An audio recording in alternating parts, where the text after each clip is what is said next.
There are many forms of addiction, alcohol addiction being one of them. But our society has a tough time differentiating between a social drinker and a pure alcoholic. So, in today's episode, I'm going to be interviewing a blogger who discusses alcohol addiction and researches it to get some more insight as to what alcohol addiction actually is and how it affects people and those around them.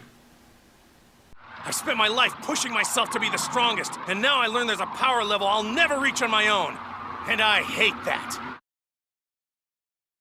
So in today's episode, I'm joined by Jennifer Matesa, who is a blogger. You blog about various forms of addiction, including alcohol addiction. So thank you so much for joining me today. I'm delighted to be here. My first question for you would be, since you've done research on this issue, what has your research shown about alcohol addiction? Who does it affect, and is it considered to be an addiction in the first place by our society? Well, I think a lot of people are not aware. Well, people know about alcoholism, right? Alcoholism is the way it's called in our society, not alcohol addiction, but that's what alcoholism is an addiction to alcohol. And and the gold standard definition for addiction is compulsive use of a substance or a behavior despite harm.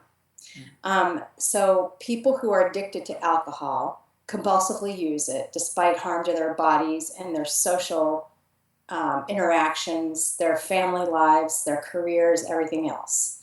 And what was the rest of your question? I can't remember. Who does it affect? Who does it affect? So it affects probably 8 to 10% of the population in general. And these statistics are not what I've come up with. I'm not a scientific researcher. I am an author. I'm a blogger. I have a blog called Guinevere Gets Sober. That's pretty popular. And GuinevereGetSober.com. And I also have written books about addiction and recovery from addiction. But these statistics are extant. You can look them up, and other scientists have found these statistics to be true. But who it affects, there's a debate about that in the research community. Many people think. I happen to think that it affects people who have, number one, a genetic predisposition. So, for example, my father was an alcoholic. I didn't realize he was an alcoholic until he died of cirrhosis and cancer. Okay, so people who have cirrhosis of the liver don't usually get cirrhosis of the liver unless they're chronic drinkers. And my father was not the stereotypical. People have stereotypes about alcoholism, which is to say, they go out, crash their cars, kill people by accident, lose their jobs, don't bring home their paychecks, their marriages fall apart. My father had a very stable engineering job. He brought home his paycheck. He never beat any of us except, he never hit any of us. He hit me a couple times and my brother. But he was not the stereotypical alcoholic. So I didn't recognize him because the cultural stereotypes didn't fit who he was. But he was definitely an alcoholic. So who would have, and there are some things that happened. I'm just using my father as a case in point here. There are some things that happened. He had relatives who were alcoholics, so he had that genetic predisposition. Okay, he was Eastern European, so we know Eastern Europeans and Scandinavians and Irish people are predisposed toward alcoholism, but that doesn't mean that they're born destined to be drunks, right? It means that they have this gene. And what we know about genes is that they are inactive until circumstance turns them on. So my father lost his father when he was 7 years old, and he grew up in real poverty. So those were two huge stressors. Plus, he had other people in his family using alcohol to deal with those stresses. So he learned that was a solution. So what I want to say is alcohol itself is not a bad thing. Okay, well, it's damaging. It's super damaging. And there was a study that appeared in a major medical journal a few years back that looked at a range of drugs and found that alcohol beat the shit out of cocaine and heroin and every other drug by a mile because it's so damaging to the body. But that said, it's not an evil drug. You know, people tend to think that addiction is drugs. Addiction is an illness. It's a psychosocial biological illness.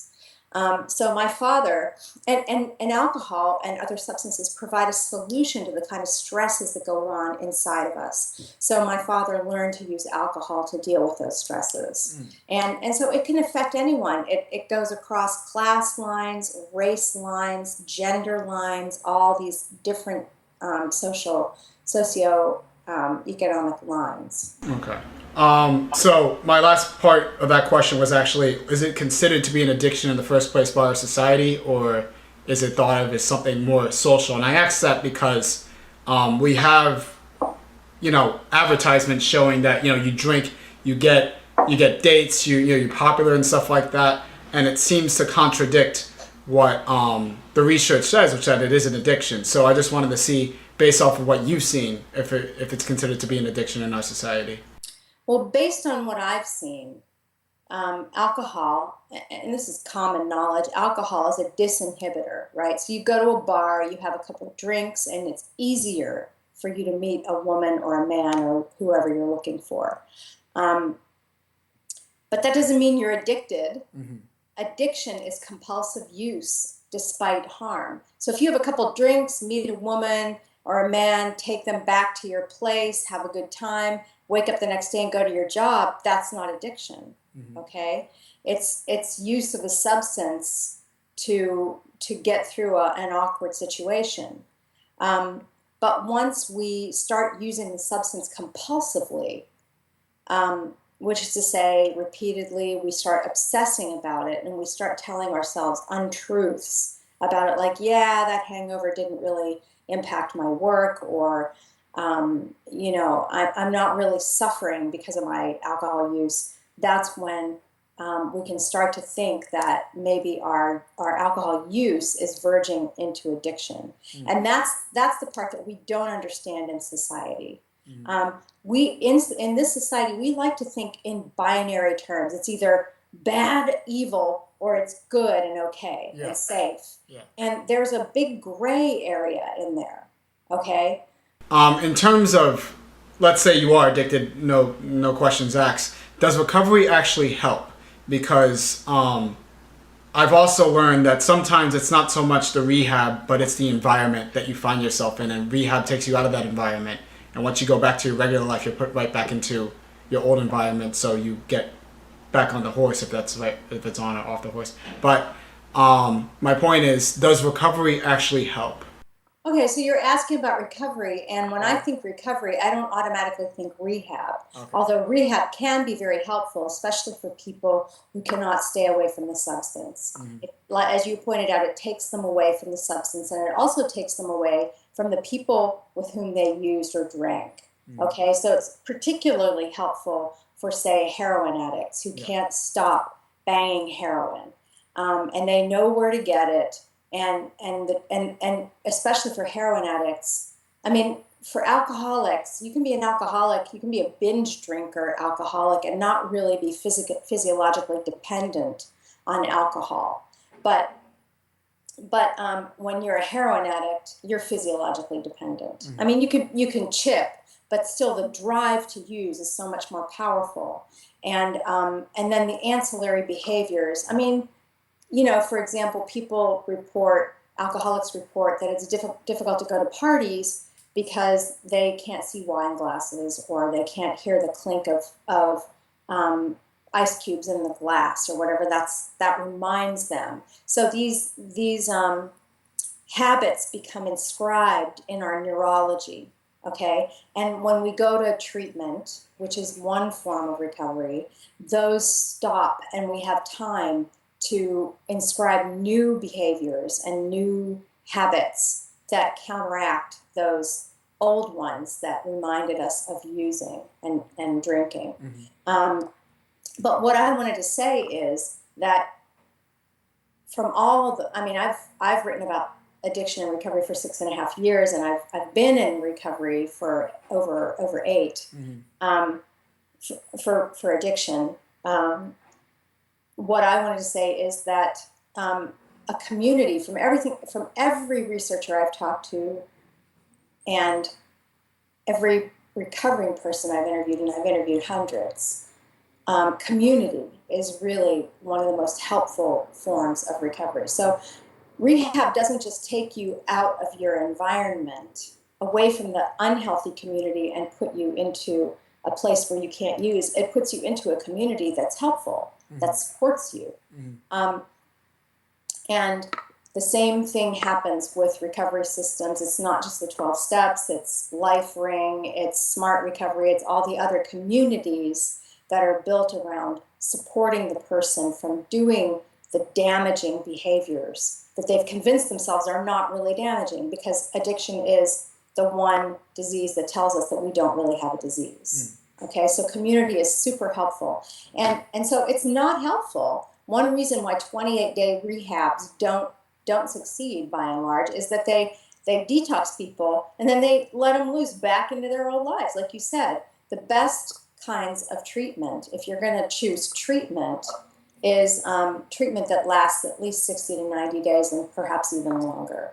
That will bond you into a community that is supportive, and that sends you back into your life and helps you look for a community that's like that. What are some things that we can do as a society to prevent people from turning into, like, let's say, social drinkers into addicts? Well, I think that I think education is super important. I think we can educate people to look for those genetic predispositions. So I've taught my son, for example. My son's 18, and I started talking to him about my addiction when he was 12, and I detoxed when he was 10. So there's been 8 years in there that I've had to educate him about how not to become an addict. And a lot of drinking and using these days starts in the teen years. Teen years are extremely stressful, especially, and my next book is about sexuality and recovery. I've found out that a lot of people start drinking when they start becoming sexually experimentative. You know, they start experimenting with sex because it's so stressful. How do you take your clothes off with somebody without a drink? You know, so when you're 16, Yeah, of course. so yeah, and when I say to people who say, "What did you find out in your book?" I say, "Well, we have to talk to kids about sexuality and substance use." And they say, "Oh, my 16-year-old won't talk to me about any of that." And I say, "Well, it doesn't start at 16. It doesn't even start at 6. It starts when they get language." So this culture is so averse to honest discussions about difficult subjects and substance abuse.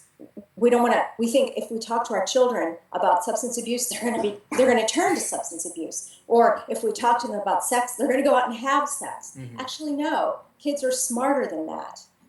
So just using my son as a case in point, I talked to him, and I wasn't even sober at the time. I talked to him about sexuality when he started asking questions at age 2 or 3. Where did I come from? Did I live in your belly?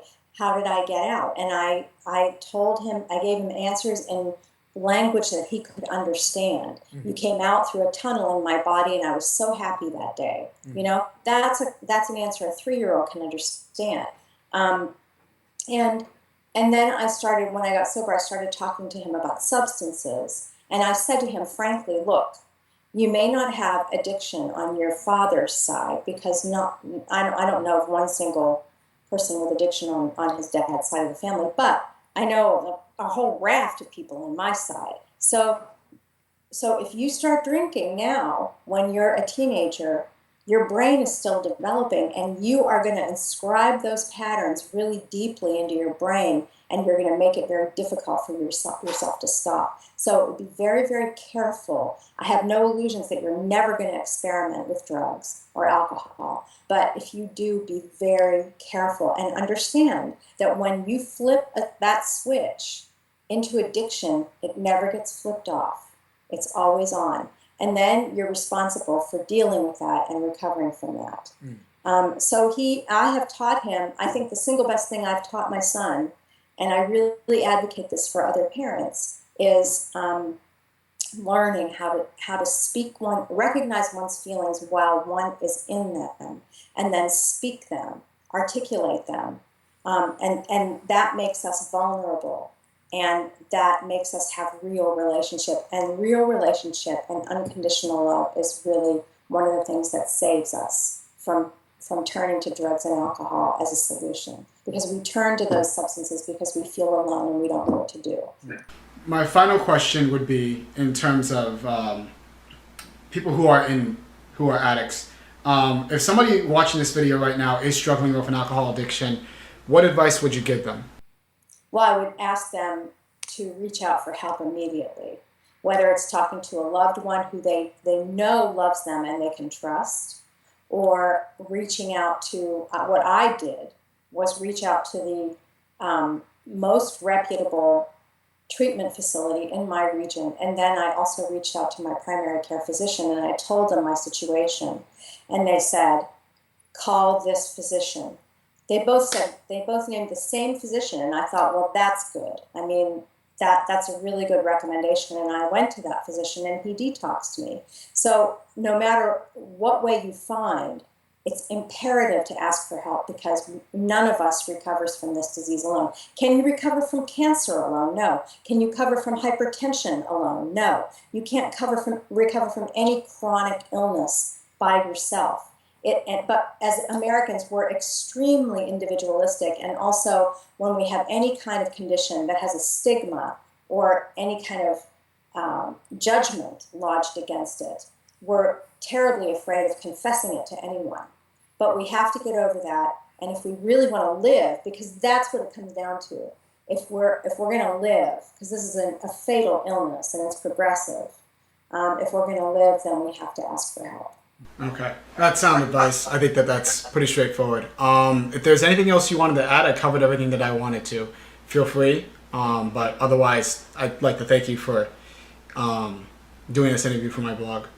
No, that's awesome. One thing I would add is that there's this huge, I'm interested in that you're focusing on alcoholism. Alcoholism is a really horrible illness, and there's a lot of focus on these days on the so-called epidemic of prescription drug use and heroin use. But I want to say that by far, smoking kills way more people. Yeah. I mean, way more, like 500,000 a year. Okay, so that just puts it in perspective. We have we're up to 19,000 people a year for opioids, and I don't know the statistic offhand for alcoholism. I think it's confounded a little bit because a lot of people use alcohol and benzos and cocaine and other things at the same time. But I would urge people to look at all kinds of addictive behavior. Even sugar intake has resulted in, talk about an epidemic, a massive epidemic of type 2 diabetes. So we really need to look in this culture at the way that we use substances and behaviors to fix our emotional states. Mm-hmm. Okay? And the only way emotional states are fixed is through emotional work. Mm-hmm. And not substances. Mm-hmm. If we binge on sugar, it's just a cover up. If we drink, it's just a cover up. So that's the only thing I'd add. Thanks for watching. If you enjoyed this episode, you can check out my most recent episode over here, which discusses global warming and the impact that it's had on the planet thus far. If you want more on addiction, you can check out the next episode in this miniseries, which is right here. I'll be discussing crystal meth addiction with a former crystal meth addict. And if you like what I do on this channel, you can just go ahead and subscribe. Yeah, I figured you probably wouldn't do it.